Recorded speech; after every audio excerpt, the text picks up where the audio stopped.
Learning objectives. After completing this module, learners will be able to define the term federalism, list out the key features of federalism, record the dual objective of a federal system, describe decentralization of government functioning. What is federalism? The system of division of power of the government between a central authority and various state governments of the country is called federalism. A federation has two levels of government. Central government, the government which is responsible for the entire country in the matters of common national interest. The state governments, the government which is present at the state level and is responsible for the day-to-day administering of the state. There are two systems of government. Unitary system. Unitary system is a system in which all powers are centralized in the hands of central government. A single central government controls the whole state with full power.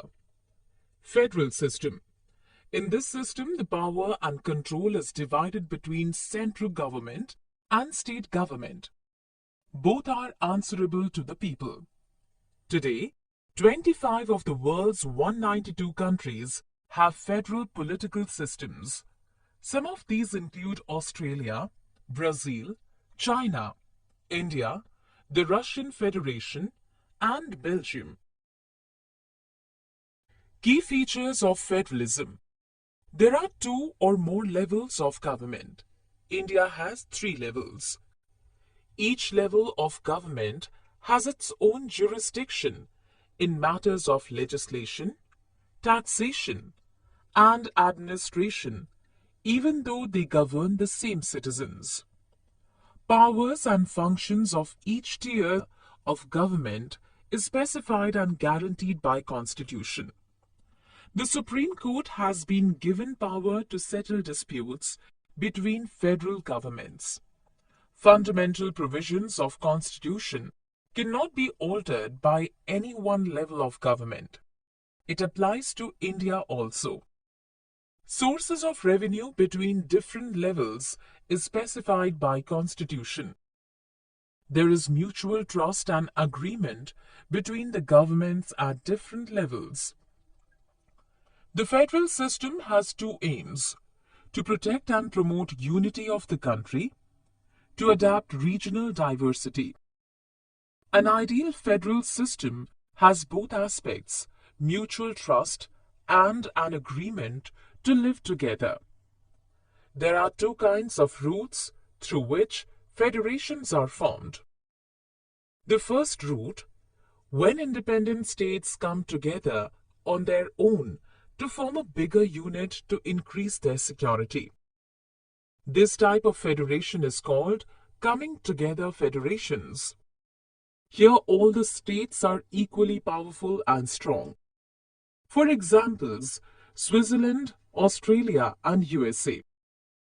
The second route, when a large country decides to distribute its power between the states and the national government, this type of federation is called holding together federations, where all states do not have equal powers. Some states enjoy special powers, and the central government tends to be more powerful than the states. For example, Spain, India, and Belgium. What makes India a federal country? The Constitution has divided power through 3 lists, namely Union List, State List, and Concurrent List. Union List. It has subjects of national importance such as banking, currency, defense of the country, foreign affairs, and communication. State List. It includes subjects of state and local importance such as agriculture, trade, police, irrigation, and commerce. Concurrent List. It contains subjects like education, marriage, trade unions, forests, adoption and succession, which are of common interest of both union and stateless subjects.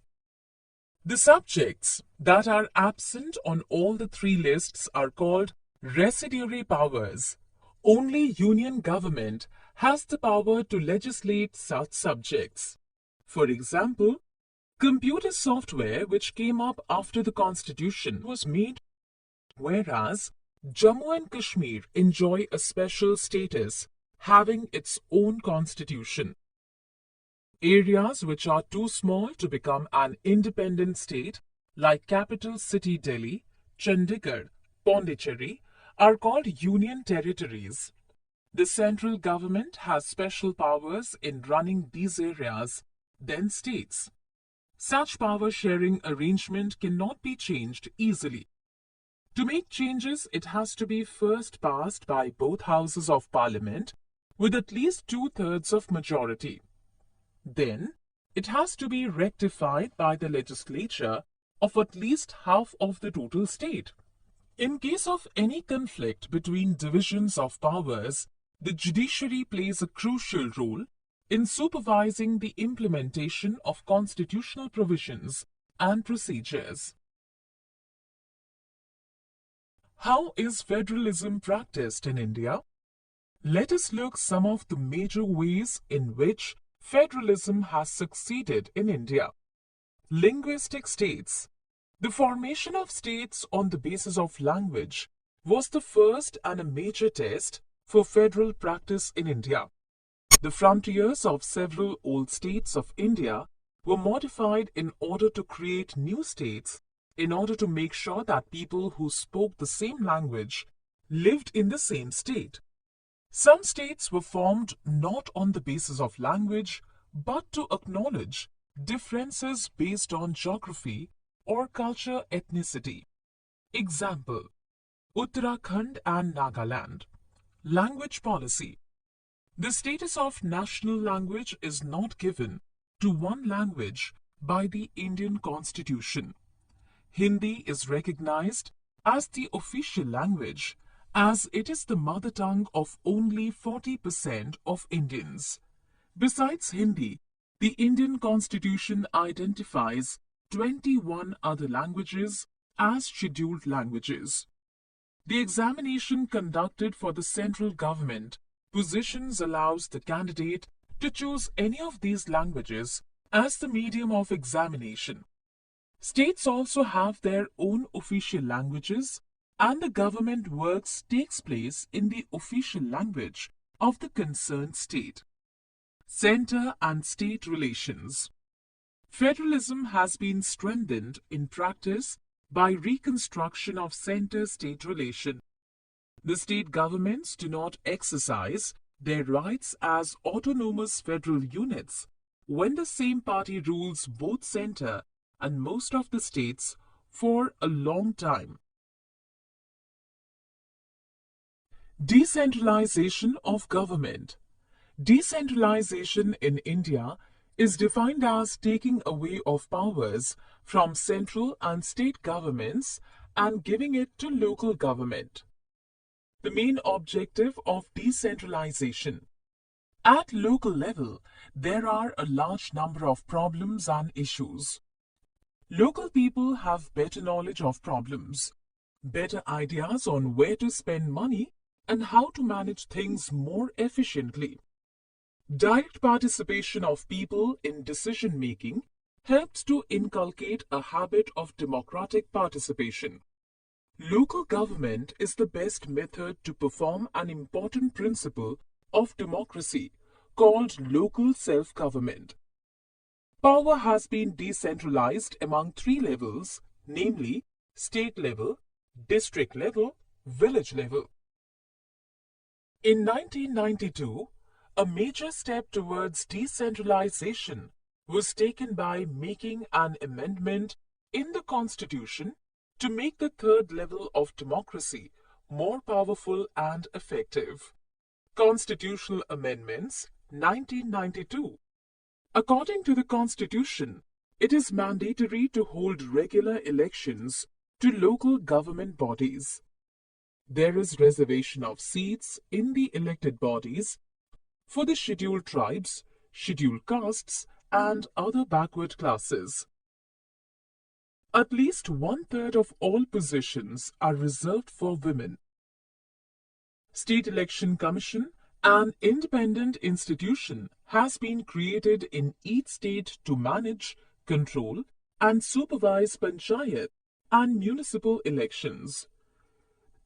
The state governments have to share some revenue and power with local government bodies, but the nature of sharing differs from state to state. Rural local government. Rural local government is known as Panchayati Raj. The local government is divided into village level, block level, district level, village level. Gram Panchayat is defined as a council consisting of several ward members called Panch and a president or Sarpanch. They elected by the adult population living in that ward or village. The Gram Sabha supervises the work of Panchayat and the voters in the village are its members. The Gram Sabha review the performance and recommends the annual budget of the Gram Panchayat. Block level.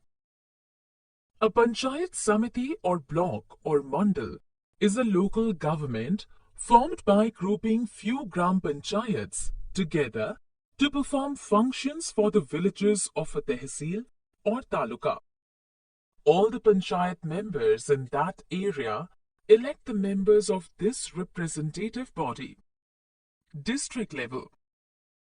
All the Panchayat Samitis or Mandals in a district come together to form the Zilla Parishad or district. Most members of the Zilla Parishad are elected. MLAs of that district, members of the Lok Sabha, and some other officials of other district level bodies are also its members.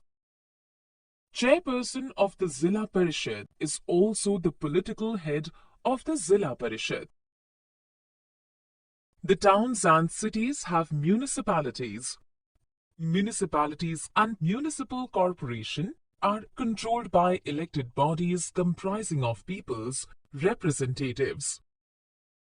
Mayor is the political head of a municipal corporation and political head of municipality is the municipal chairperson. Summary. Let us summarize what we have learned. Federalism is a system of government in which the power is divided between a central authority and various constituent units of the country. Different tiers of government govern the same citizens, but each tier has its own jurisdiction in specific matters of legislation, taxation, and administration.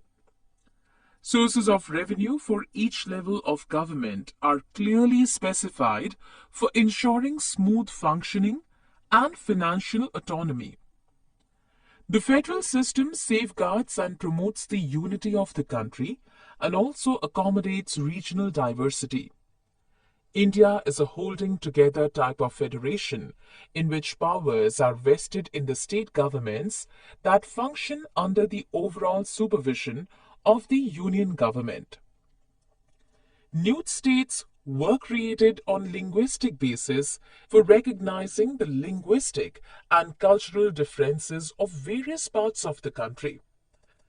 The central government in India has the power to dissolve the state government on grounds of inefficiency and impose the president's rule in the state. Before 1990, the central government often misused the constitution to dismiss the state governments that were controlled by rival parties.